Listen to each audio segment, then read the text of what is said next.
Gente linda, bienvenidos un día más al canal y a este nuevo capítulo de Destripando Libros. En el podcast del día de hoy voy a estar hablando de Mortaja para un ruiseñor de Phyllis Dorothy James, una novela policial clásica en donde vamos a conocer un crimen muy interesante, un segundo crimen y cómo es que esta investigación trata de salir adelante. Lo primero que quiero comentar de inmediato es que esto es una novela policial. Y hay que entender que dentro de las novelas policiales hay determinados conceptos a los que el autor tiene que apegarse, y eso significa que en la novela policial es necesario saber quién lo mató, dónde, cómo, cuándo y por qué. Lo importante de esta historia es que fue escrita hace muchos años, fue publicada en 1971, lo que quiere decir que esta novela tiene más de 50 años de antigüedad al momento en que ustedes están escuchando este capítulo, y eso quiere decir que el paso del tiempo podría hacer mella en el desarrollo de la historia y en cómo la percibes como lector. Las novelas policiales es fácil que pasen de época y se sientan antiguas o pasadas de moda para mal,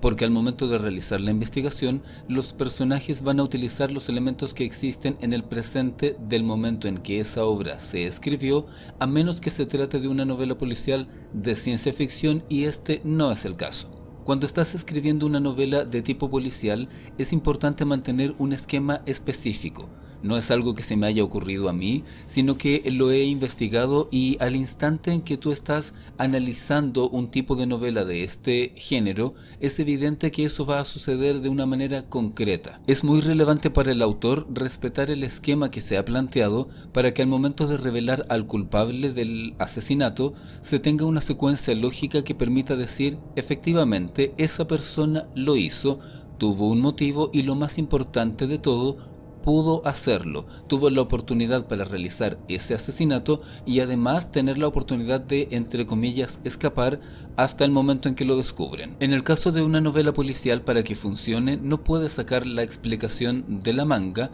y explicar que por el poder del amor o la amistad pasó de un lugar a otro o se teletransportó, si no es una historia de ciencia ficción. Tiene que haber una secuencia lógica y entendible que va a ser planteada por quien descubre el asesinato. Y hay algo más. El motivo del asesinato tiene que ser la recompensa. No quiero decir con esto que uno como lector tenga que estar de acuerdo con el asesinato. Sin embargo, al momento de descubrir toda la trama y la explicación de por qué esa persona mató a la víctima o a las víctimas, uno debe sentirse recompensado como lector. A lo largo de 200, 300 o más páginas estuviste acompañando toda la investigación y, en muchos casos como el mío, tratando de descubrir en tu mente quién hizo qué y quién puede estar mintiendo. Muchos autores incluyen ciertas pistas y muchos lectores como yo estamos tratando de identificar qué fue lo que pasó, quién está mintiendo y dónde se encuentra esa verdad. Al momento en que la realidad salga a la luz,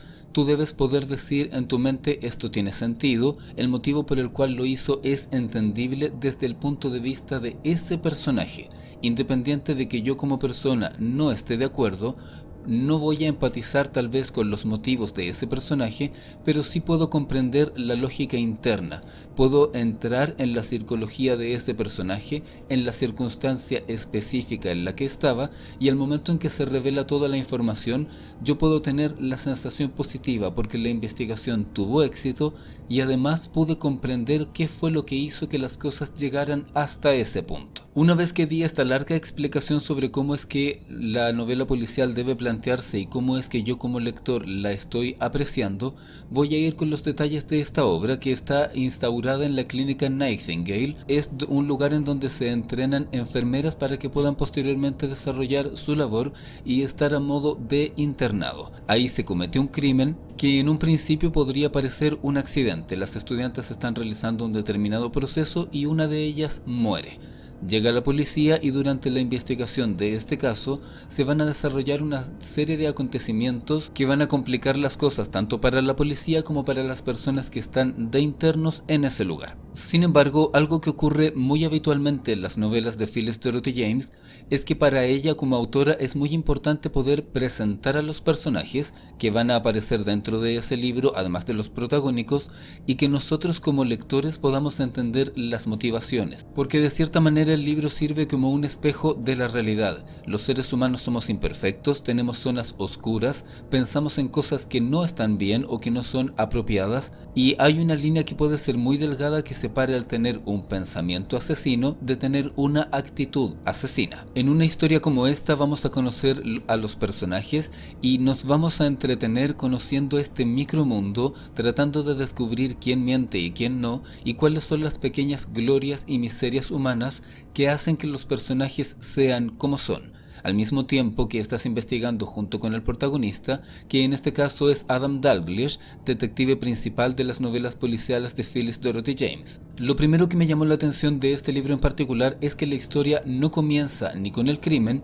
ni con él. La historia empieza con un personaje que dentro de este libro no tiene ninguna relevancia, pero que va a realizar una visita para una inspección a la clínica Nightingale, y al principio nos cuentan un poco de cuál es su origen, qué es lo que hace, dónde vive, etc. Luego de eso va a llegar al momento de la inspección, lo que la va a convertir en uno de los testigos del asesinato y además uno de los pocos personajes que lo presencian sin estar ahí de interno como estudiante o como maestro. En este segmento quiero mencionar a modo de paréntesis que la clínica Nightingale tiene ese nombre por coincidencia porque a pesar de lo que podría parecer, no está relacionada de forma directa con Florence Nightingale, que es la madre de la enfermería moderna, sino que es un alcance de nombres, y además dentro de la historia hay un concepto un poco tétrico como una especie de mito interno que habla del origen de ese edificio. Volviendo a lo que estaba hablando antes, en la historia vamos a conocer la clínica y a través de los ojos de esta persona vamos a tener la presentación de este entorno interno y esa mística que tiene el lugar. Y aprovechando que ella va a realizar una visita técnica, vamos a conocer cuál es el funcionamiento de este lugar, cómo se organizan las personas, cuál es el trabajo interno, el trabajo médico y en particular la forma en que están enseñando a las que van a ser futuras enfermeras, y dentro de eso hay que realizar determinados procedimientos que son de ensayo. Van a realizar un procedimiento para demostrar que han aprendido a realizar determinados pasos y por lo tanto resolver una determinada situación al momento en que estén trabajando. Así las cosas, mientras están realizando estos procesos van a deber realizar un procedimiento en donde deben insertar un tubo por el esófago, y al momento de realizar esa prueba la persona sufre unas convulsiones y termina muriendo en un muy corto espacio de tiempo. Aparentemente sufrió un envenenamiento, o al menos eso es lo que parece. También es curioso que hasta el momento en que ocurre este crimen y llega la policía, Dalglish no ha aparecido en la historia, y además estamos comenzando con un crimen que solamente sabemos que es un crimen como lectores porque es una novela policial, pero dentro de la historia al principio podría ser que experimentó una especie de reacción alérgica o que alguien al estar preparando los elementos cometió algún error y eso causó una muerte accidental. Al principio de esta historia quien se hace cargo es la policía local, y al momento de morir una segunda persona en la misma clínica es que convocan a Adam Dalglish y su equipo para que puedan realizar la investigación, porque es bastante evidente que hay alguien que está asesinando personas por algún motivo oculto, y además se trata de un asesino que aparentemente es de estudiante porque las dos víctimas lo son. En el momento cronológico en que está ubicado esta novela en comparación con las otras protagonizadas por el mismo detective, Dalglish en este momento es superintendente y llega a hacerse cargo de este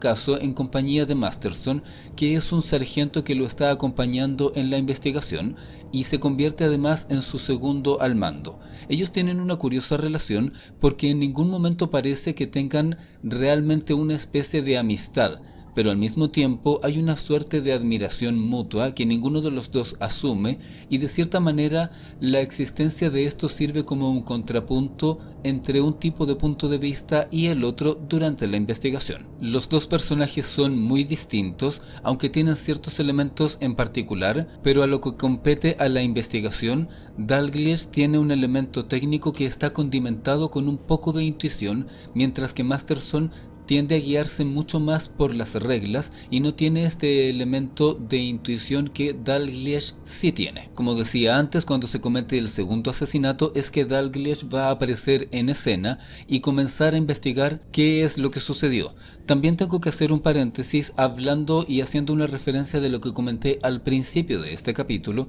porque los métodos de investigación y los procedimientos forenses enfocados a descubrir las razones de la primera muerte y también averiguar lo que provocó la segunda son más lentos que en la actualidad en que ustedes están escuchando este capítulo. Por lo tanto, mientras los forenses se están encargando de tratar de descubrir exactamente qué es lo que sucedió con la primera muerte, Dalglish y Masterson están reuniendo pruebas y haciendo entrevistas sobre la primera y la segunda. Eso los obliga a quedarse en el lugar, comenzar a realizar preguntas, hacer interrogatorios y además a unir un punto con otro para poder llegar al final. Este segmento de interrogatorios es el que va a ocupar prácticamente la totalidad del libro y desde este punto en adelante y a raíz de esa situación es que viene lo más interesante del libro, que es conocer a los personajes. En esta novela, como en la mayoría de las historias policiales, los únicos personajes que permanecen son los policías, así que tenemos solo esta oportunidad en este libro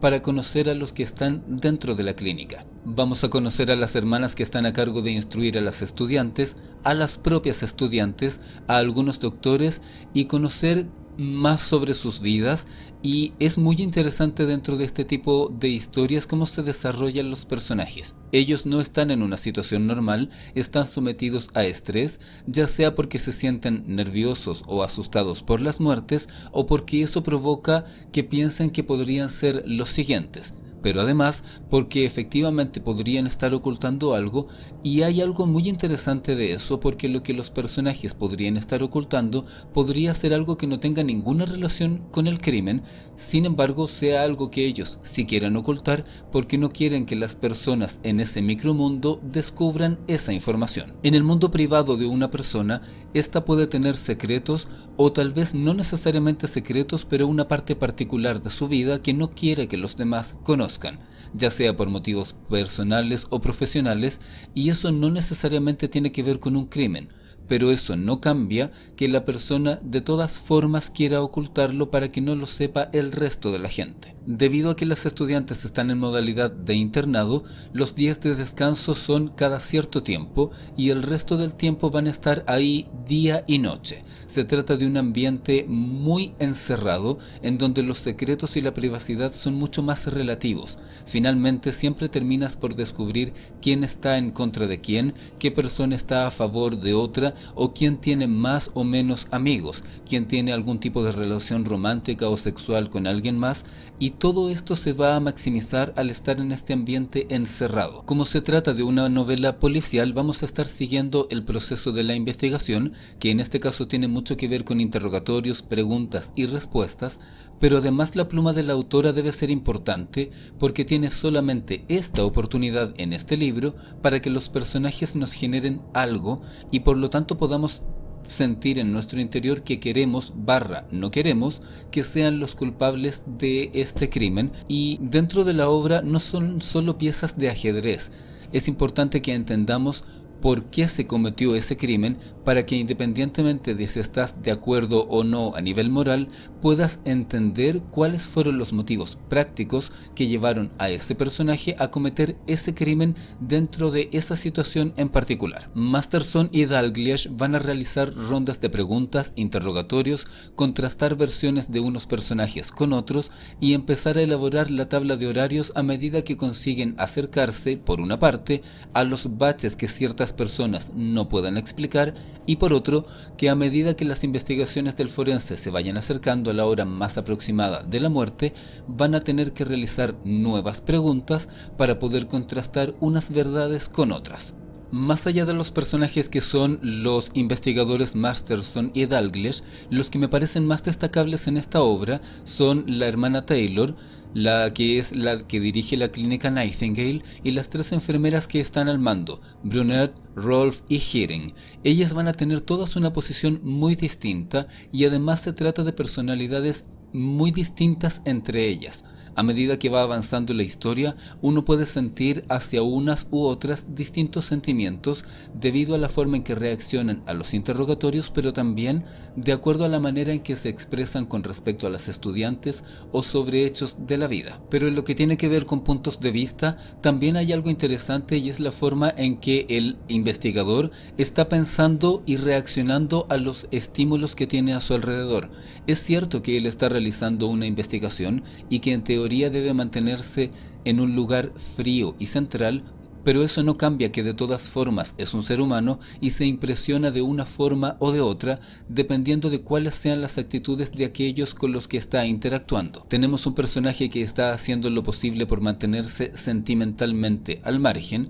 porque tiene que involucrarse de forma lógica, pero de todas maneras no es impermeable hacia una persona que es más amable o es más hosca, o que demuestran más inteligencia o menos. A medida que este detective va conociendo las pequeñas alegrías, fracasos, las desgracias de cada uno de los personajes, esto permite ir elaborando poco a poco un mapa y al mismo tiempo hacer que él pueda o no verse afectado por las actitudes de los demás. Pero además de todo lo que mencionaba anteriormente, la novela también tiene el trabajo de mostrar los juegos de poder que hay entre los personajes, porque los médicos tienen un determinado orgullo que no quieren que se pase a llevar y quieren demostrar su posición. Las hermanas tienen cada una de ellas un punto de vista distinto y podrían no querer verse pasadas a llevar por las demás. La dirigente de la clínica debe mantener su posición y además entre las mismas estudiantes pueden haber percepciones diferentes de las otras,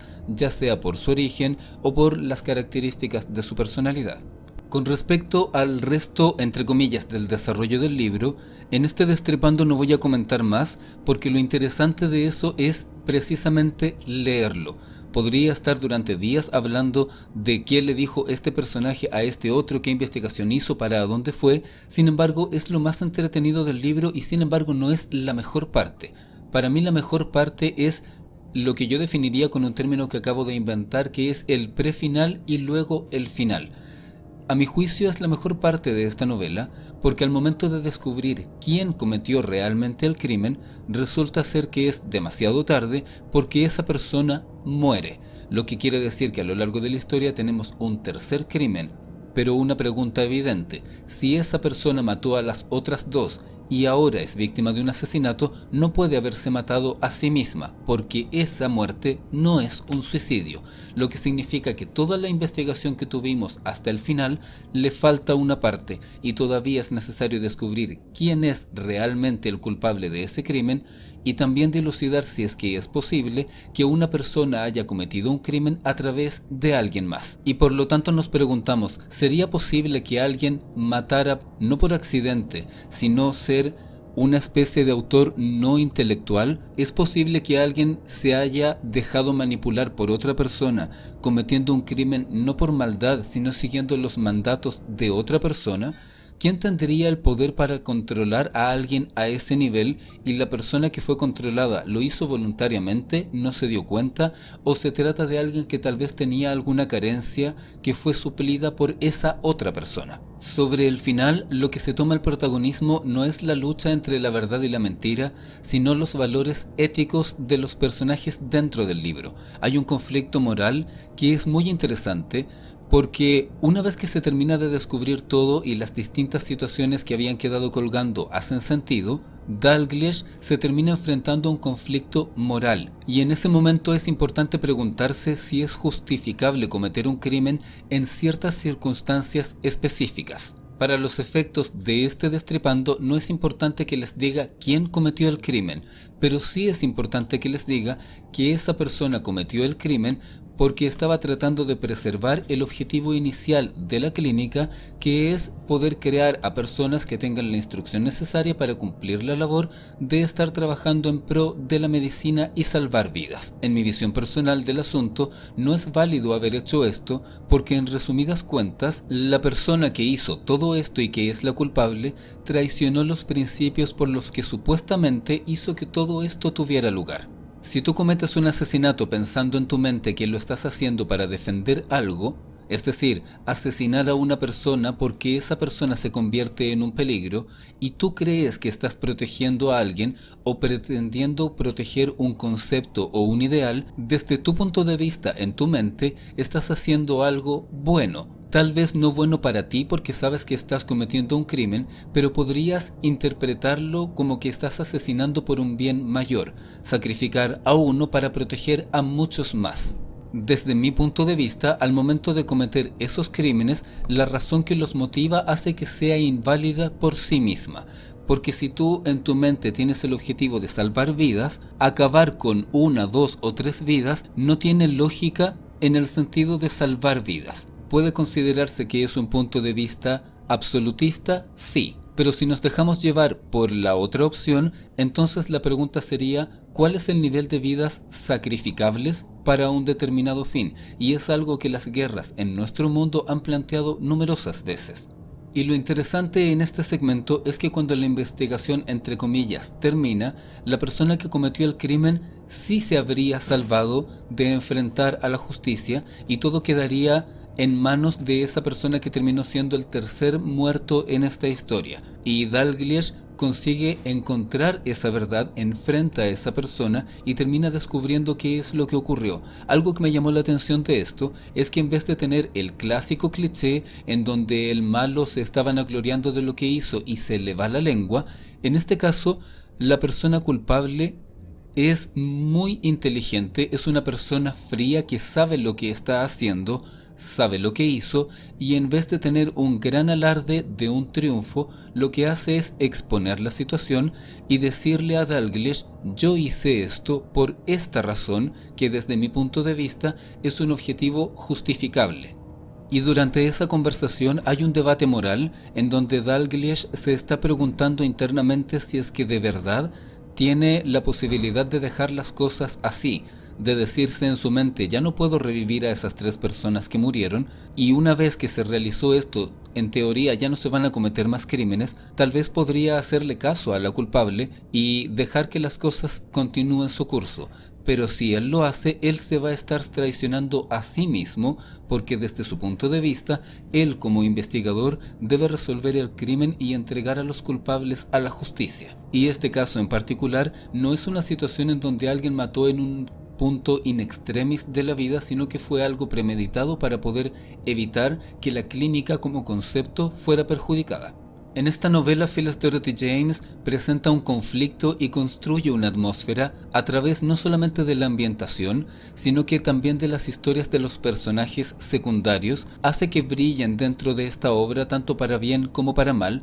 haciendo que los quieras o los odies, pero no te deje indiferente a ellos. Se trata de una novela policial en donde podrían simplemente presentar las pruebas y resolver el caso, pero en este momento me parece importante destacar que la autora entiende que no basta con eso y que la historia no debe resolverse por sí misma, que es mucho más rica cuando es más real, cuando los personajes son imperfectos y cuando puedes reconocer en ellos quizás a personas con las que tú mismo has interactuado en tu vida personal, en tus estudios o en tu trabajo. ¿Qué ocurre si cuando estás viendo a quien cometió el crimen puedes reconocer a alguien con quien tú interactúas? Además de todo esto, quería mencionar que el trabajo médico y lo que se menciona, en muchos casos se trata de procesos que ya son anacrónicos porque la tecnología ha evolucionado mucho, pero desde el punto de vista de quienes tengan esos conocimientos, siento que podría ser muy interesante leer esta obra y contrastar lo que conocen en la actualidad